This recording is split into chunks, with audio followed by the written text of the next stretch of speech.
Manchester United menilai perekrutan bek sayap kiri baru pada bulan Januari menjadi lebih penting dibanding merekrut striker untuk membantu Ruben Amorim mengingat pentingnya posisi tersebut dalam sistemnya. Statistik mencatat baik Mazraoui maupun Dalot yang berada di posisi itu tidak cocok dengan skema Amorim.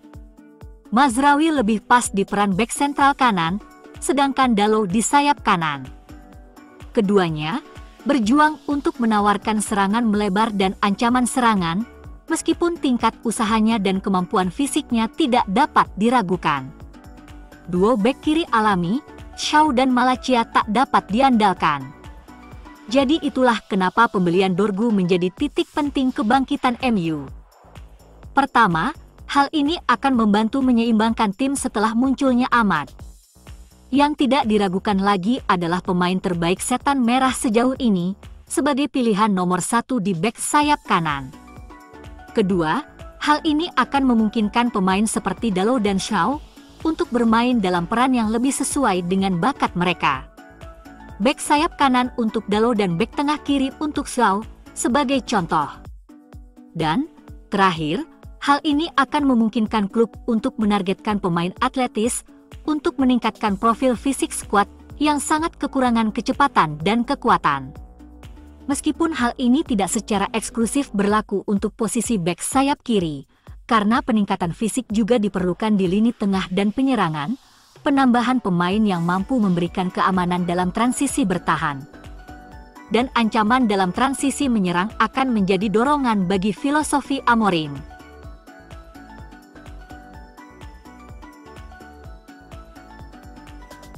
Dari 15 penampilannya bagi Manchester United, baik sebagai starter maupun datang dari bangku cadangan, hanya 1 kali Leny Yoro bermain buruk.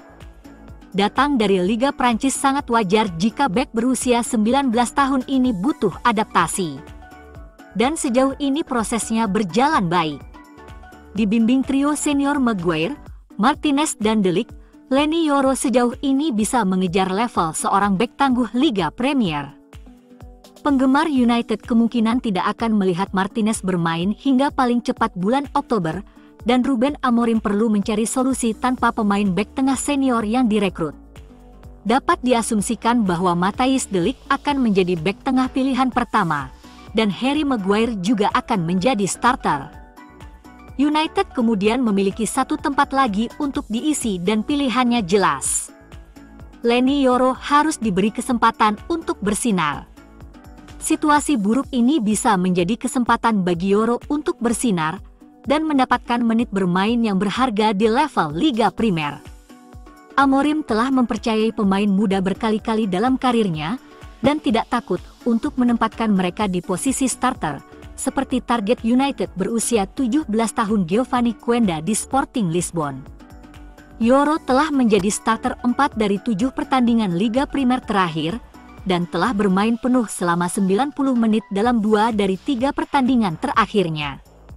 Amorim jelas merupakan penggemarnya, karena sebelum debutnya pada bulan Desember ia mengklaim Yoro adalah bakat istimewa. Namun, ada banyak alasan lain untuk memberikan peran tersebut kepada pemain Prancis itu. 3 bek yang berisi De Ligt dan Maguire bukanlah yang tercepat di dunia, dan kecepatan pemulihan Yoro yang luar biasa akan sangat penting dalam membantu rekan-rekan bek tengahnya. Terlebih lagi, United benar-benar kesulitan bertahan dalam situasi bola mati dan secara teori, 3 bek yang terdiri dari De Ligt, Maguire, dan Yoro tinggi dan kuat di udara. Ketiga pemain tersebut juga dapat menjadi ancaman dari permainan bola mati untuk membantu menambah jumlah gol United yang sedikit musim ini. Kehilangan Martinez, United telah kehilangan pengumpan terbaik mereka dari pertahanan, dan Maguire serta De Ligt tidak dapat meniru visi pemain Argentina itu. Yoro mungkin bisa. Aiden Heaven juga telah tiba musim dingin ini, dan meskipun akan menarik untuk melihatnya bermain di tim utama, pemain berusia 18 tahun itu hanya memainkan 1 pertandingan untuk tim senior Arsenal. Sebaliknya, Yoro telah memainkan 88 pertandingan tim utama untuk Los Lille dan United, jadi pengalaman Yoro lebih banyak. Oleh karena itu, Pilihan Amorim untuk bek tengah ketiga adalah pilihan yang jelas karena pengembangan Yoro adalah salah satu hal terpenting yang dilakukan klub selama beberapa tahun ke depan.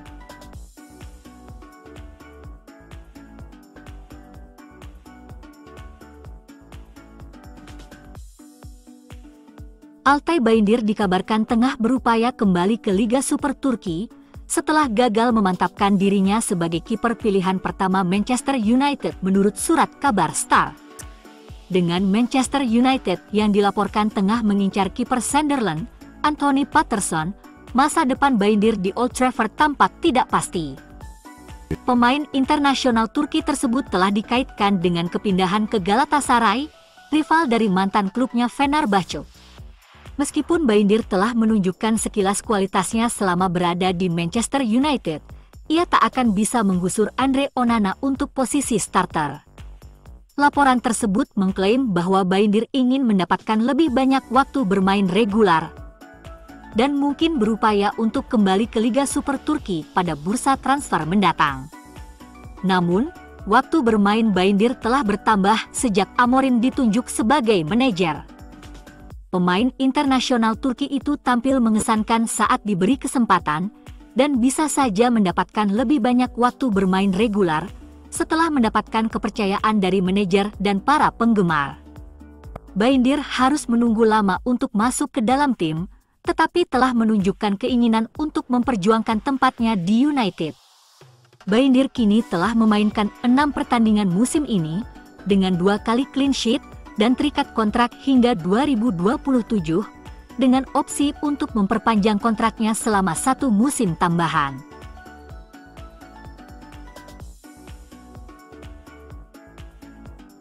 Manchester United melepas kepergian 2 penyerang, Antony dan Rashford, untuk dipinjamkan selama 6 bulan.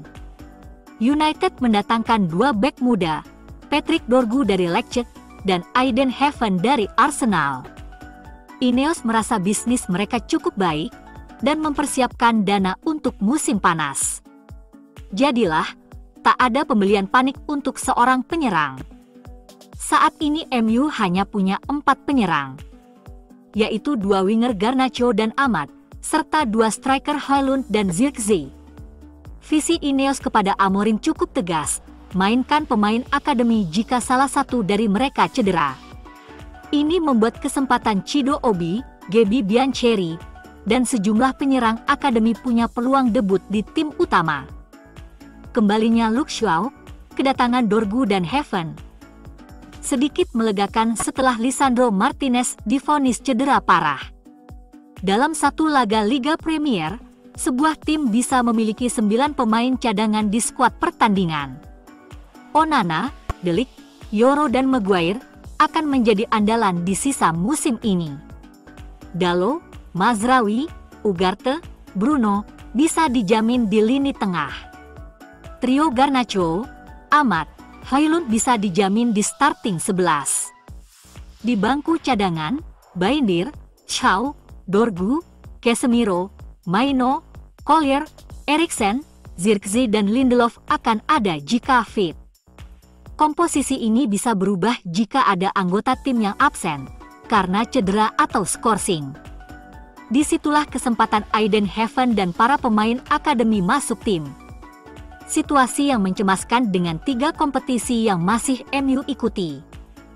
Tetapi juga menggembirakan karena kesempatan pemain muda semakin besar.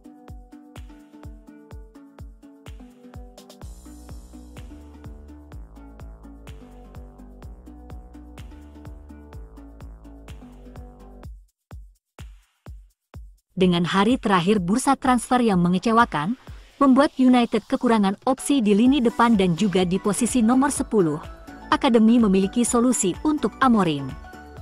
Pelatih Ruben Amorim telah menunjukkan kepercayaannya pada akademi dalam karirnya. Dengan 27 pemain Sporting menjalani debut di bawah asuhan pria berusia 40 tahun itu. Sepertinya hanya masalah waktu sebelum Chido Obi melangkah ke sepak bola senior, dengan Joshua Zirkzee dan Rasmus Højlund yang goyah di lini depan. Namun, di posisi nomor 10, tampaknya United juga membutuhkan tambahan, dan Jack Moorhouse adalah opsi yang paling siap saat ini. Moorhouse telah menarik perhatian di level U21 sejak kembali beraksi akhir tahun lalu, dan telah memposisikan dirinya dengan baik jika Amorim masuk ke akademi. Jelas terlihat alasannya, karena aspek kemampuannya hampir mirip dengan Paul Pogba, dan sekarang Ineos telah menciptakan jalur baginya untuk melangkah maju. Penampilan Moorhouse menunjukkan bahwa ia siap berperan bagi Amorim, dan kualitasnya di lapangan sangat membantu meningkatkan United. Moorhouse mengejar waktu yang hilang di United dan telah terlibat dalam pelatihan tim utama di bawah Amorim. Ini terjadi setelah Amorim hadir untuk menyaksikan penampilan terbaik Moorhouse musim ini, dan sejak itu ia semakin konsisten. Amorim bisa menggunakan Moorhouse sebagai pemain sayap kiri nomor 10, di mana kemampuan membawa bola dan atletisme Moorhouse yang seperti Pogba dapat membantunya beradaptasi dengan cepat. Moorhouse dapat mencetak gol dan menciptakan peluang, serta sangat cerdas dalam mengambil keputusan di lapangan. Pada tingkat ini, akan mengejutkan jika ia tidak tampil beberapa kali musim ini.